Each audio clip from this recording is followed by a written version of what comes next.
ঢাকা দক্ষিণ city কর্পোরেশনে dengue নিয়ন্ত্রণের আগে অন্য কোনো মেয়র এত সফল হয়নি বলে দাবি করেছেন ঢাকা দক্ষিণ সিটি কর্পোরেশনের মেয়র শেখ ফজলে নূর তাপস।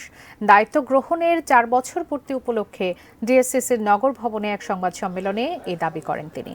উন্নত ঢাকার উন্নয়ন অগ্রযাত্রার 4 বছর শীর্ষক এই সংবাদ সম্মেলনে তিনি জানান, গত বছরের জানুয়ারি থেকে 31 অক্টোবর পর্যন্ত ঢাকা দক্ষিণ সিটি কর্পোরেশন এলাকায় ৯,৭৬৪ জন ডেঙ্গু রোগী পাওয়া যায়, যা সারা দেশের মোট রোগীর মাত্র ৩.৬০%। ওই সময় সারা দেশের রোগী ছিল ২,৭১,১৭৫ জন। গেল 4 বছরের সাফল্য জানতে চাইলে সাংবাদিকদের পাল্টা প্রশ্ন ছুড়ে দেন তিনি।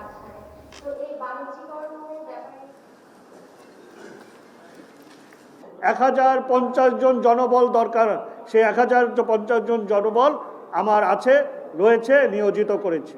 সিটি কর্পোরেশন কোনোদিন কল্পনাই করেনি, সক্ষমতাই ছিল না তাদের, এই ব্যবস্থাপনাই তাদের চিন্তায় ছিল না, আমরা করেছি। প্রতিনিয়ত কীটনাশকের মান নিয়ে প্রশ্ন আসতো।